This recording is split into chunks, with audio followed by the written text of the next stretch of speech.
The Octo Finissimo might be the most important watch collection of the last decade. And that feels slightly crazy to say, because if you told most collectors 15 years ago that Bulgari would become one of the most respected names in modern watchmaking, they probably would have laughed at you. And yet, over the past decade, the Octo Finissimo has completely reshaped the conversation around ultra-thin watchmaking, breaking records everywhere. Let's talk about a few of them. Thinnest tourbillon, thinnest minute repeater, thinnest automatic watch, thinnest perpetual calendar. They're just a few of the records that Bulgari set in recent years. And somehow, despite all of that, I still think people completely underestimate just how significant this collection really is. Today, in this episode of New Arrivals, I want to talk about why the Octo Finissimo has become one of the most important watch collections of the modern era.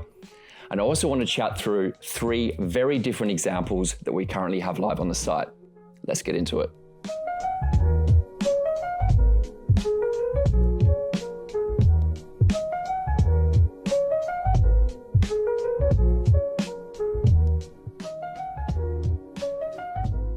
Welcome back to Watch Collecting. My name's Nick, and I've been waiting a long time to make this video because I wanted to get multiple Octo Finissimos into the office together.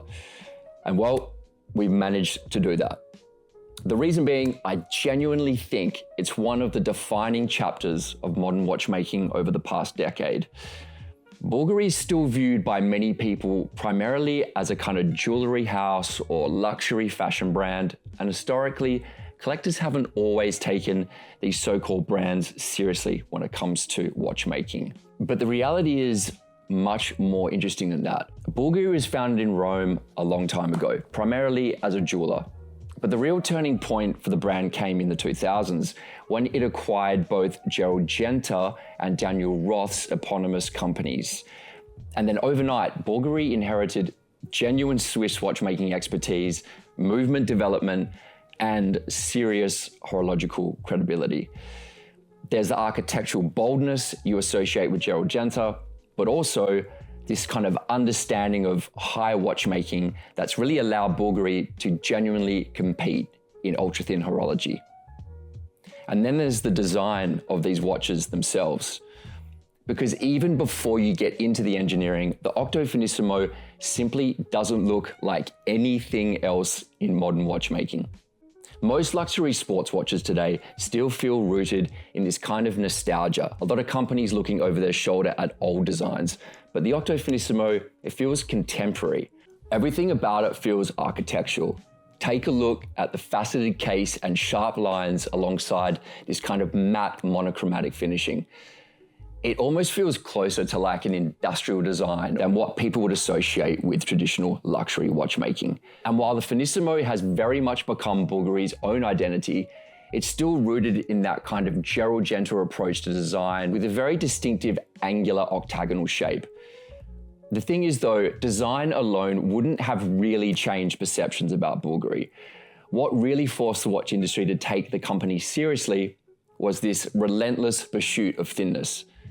Because ultra-thin watchmaking has historically been one of the purest expressions of the kind of technical mastery we expect from the Swiss. Piaget, AP, Jaeger-LeCoultre, Vacheron Constantin, these are the kind of names traditionally associated with this kind of watchmaking. So for Bulgari to enter that world and then completely dominate the conversation over the last decade, well, it's really significant. The thinness has become like part of their identity. And even though many of these records have been broken since, they really put other watchmakers on notice. And I like the fact that they've started like a bit of an arms race in this ultra thin watchmaking. And what's even more interesting now is the Octo Finissimo has evolved beyond simply chasing records.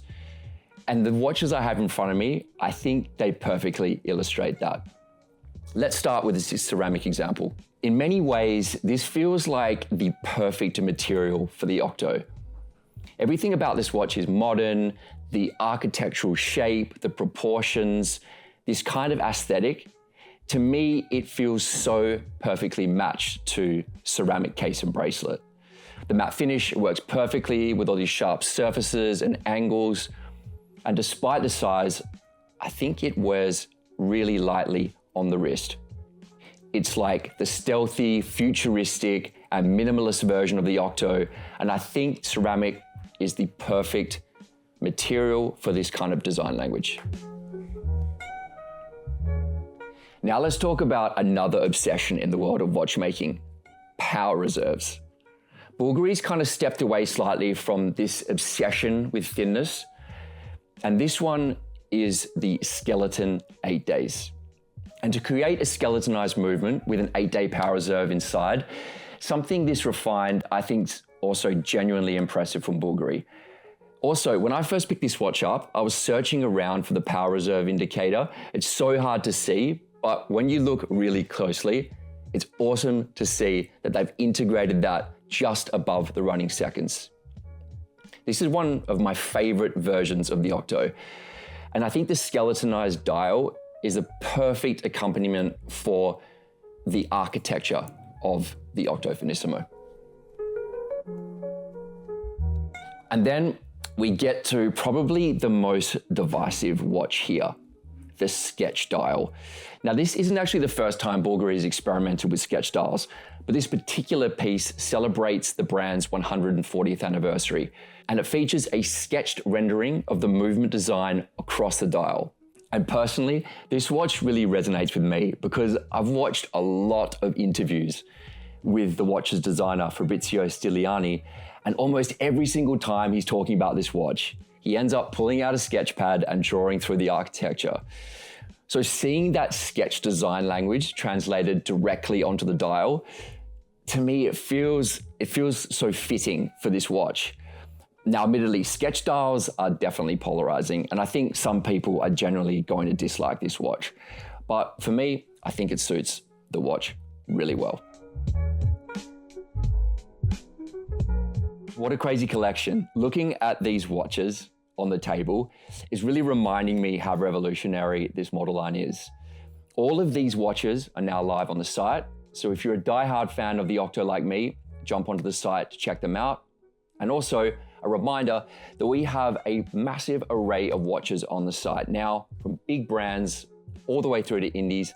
So do check those out, and we'll be back with a fresh batch of watches on the next episode of New Arrivals coming soon.